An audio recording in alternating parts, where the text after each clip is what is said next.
So, Percy Jackson, one of our surprise standout shows of late last year and coming into this year, had its finale this week. It did. Now, of course, I think the big talking point from us is probably going to be Lance Reddick in what is, I believe, going to be his last live action performance. Mm-hmm. I don't think he's got anything else I don't think so. that he'd worked on. But before we get too much into this individual episode, how do you feel about the way the season wrapped up?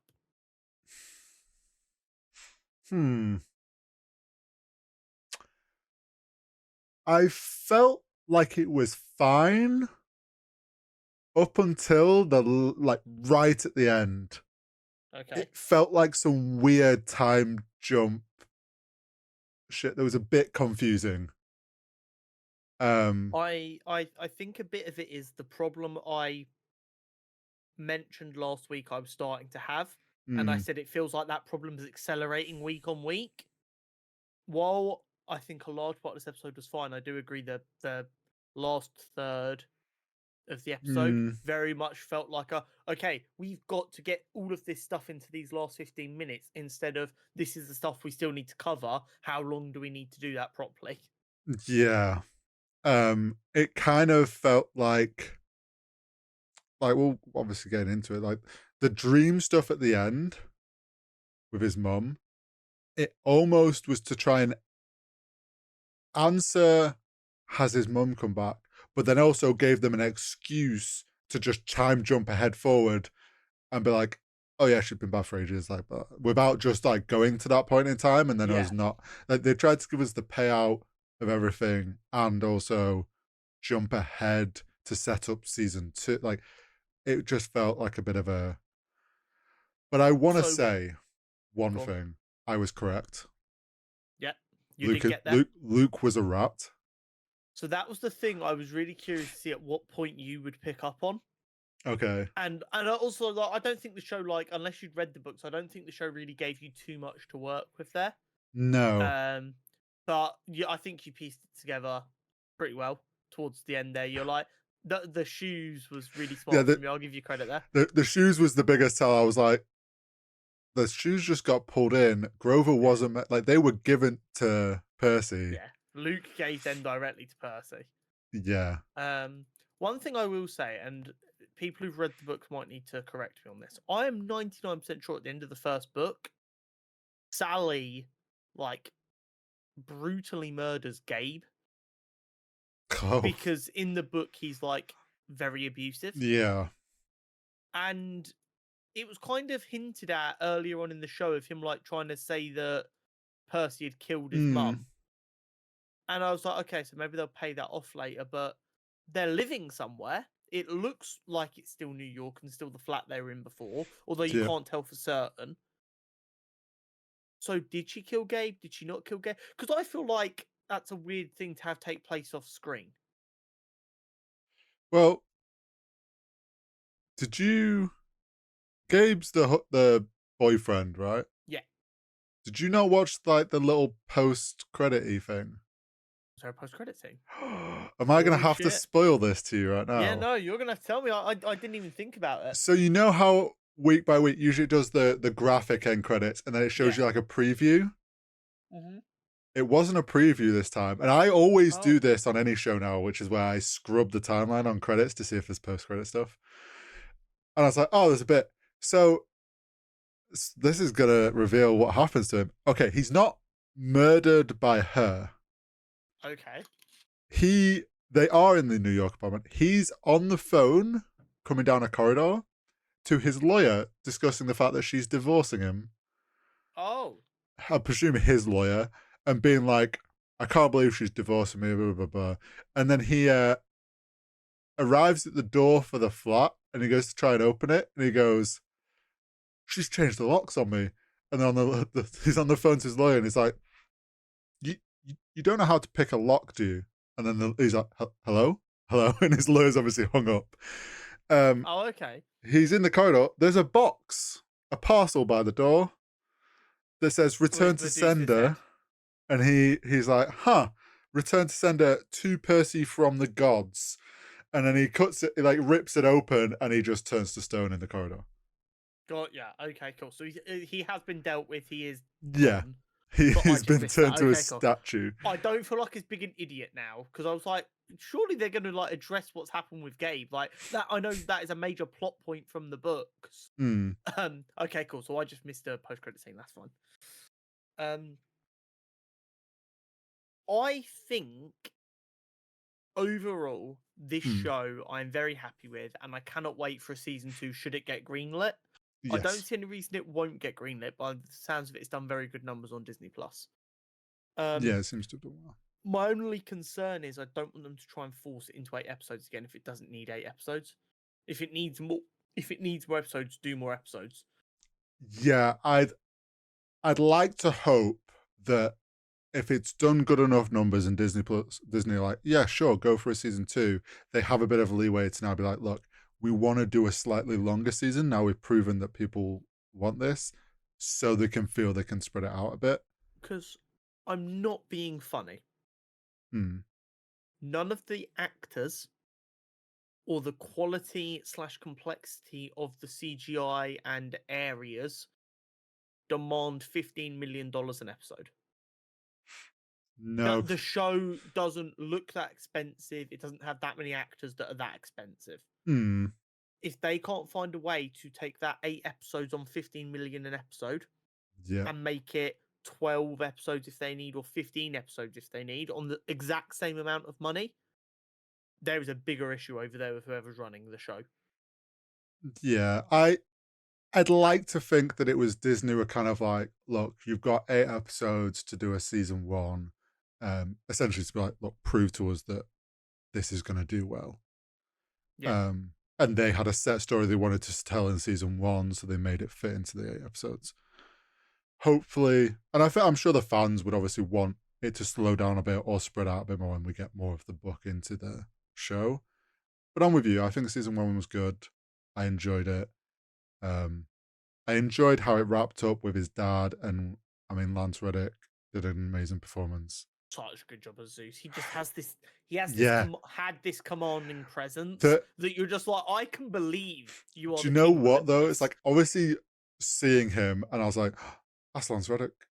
Forgetting that I don't know if he'd been teased to be in, or if I we'd mean, he been. was announced. He'd been announced like as one of the Yeah, first signings of this I project thought that so. he was going to play. But it's like Him being cast as Zeus is actually what piqued my interest.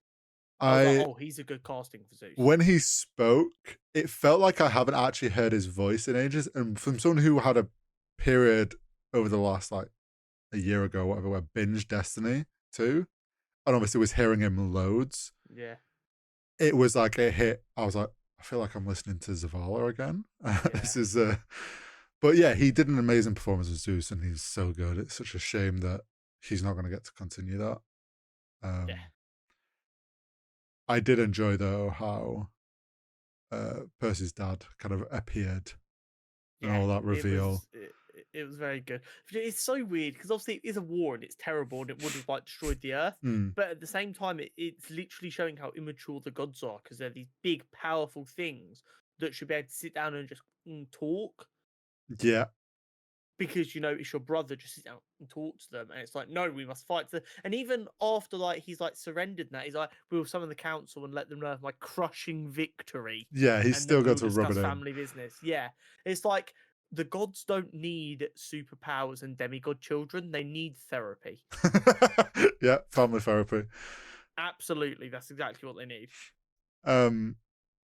I was when they got back to camp, and obviously it was like, oh, why is so and so not been Clarice or whatever she was called? Yeah, Why she's still here? And Annabeth's obviously like, then they explain.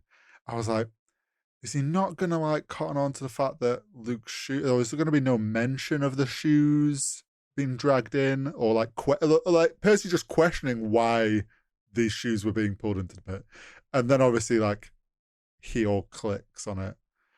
I thought that was I thought they revealed that quite well. I don't think they quite, and I don't know if it's because later on in different books Luke comes back or something. I don't know. Hmm. I feel like it would have been nice if they gave him a bit more time to kind of as cliche as it is, like go through his evil plan a little bit more. Because like so far, it's like I want your Yeah. help. Let's bring Cronus back. Let's stop the gods. And it's like, but why? Like, Mm. yeah, you hate your dad. You have daddy issues. Cool, but why? Like, Yeah, I feel like I they feel kind of like there's more just, there. yeah, potentially. Of what we were given, it kind of feels like they were trying to present the idea that he's just been corrupted. And it's like, maybe he doesn't personally have it, he just didn't realize. All I'm gonna say is Luke as a character speaks to my sensibilities.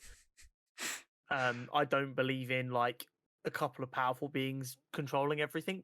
Well, Personally, I'm that's like why Chiron was like, said to Percy, some of that made sense to you, didn't it? And he was like, well, yeah, but he's still going about it the wrong way.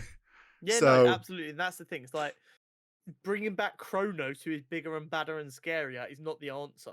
no. Killing all of the gods, Kratos style, that's an answer. It'll be interesting to see if, whether it's in season 2 or even further down the line, when, like, I presume they do re-meet Luke and Percy. I be interesting to see if at that point they actually have like a better conversation about Yeah. trying to persuade each other to go the opposite way. I think I'd like to see like a. I don't know if this happens in any of the books. Maybe I'm waiting for series 5. I'd like to see like a common enemy story for them too. It's like we're both in a life or death situation right now. We fundamentally disagree, but if we don't Mm, work together right now, it doesn't matter who's right or who's wrong because we're both going to die. I yeah, think like with the way these two characters are set up, with being essentially two sides of the same coin, I think a common enemy kind of story could be really good for them. yeah, I But agree. we'll have to wait and see. Yep. Um, awesome. So, if you had to give it a rating out of 10, Ooh. where are you putting Percy Jackson and the Olympians season 1? Hmm.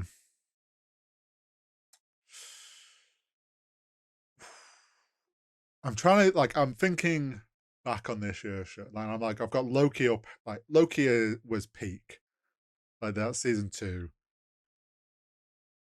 Maybe like an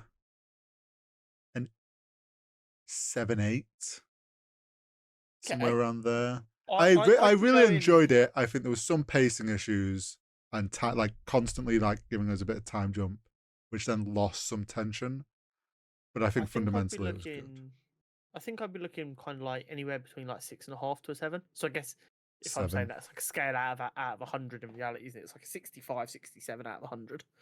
Mm, Um, but I think if they allow themselves a little bit more time, if they don't feel this weird desire to meet like a 40-minute runtime, including credits, mm, they could have solved the problem, or they bump up to 10 episodes or 12 episodes. They solve all the issues I have, I think.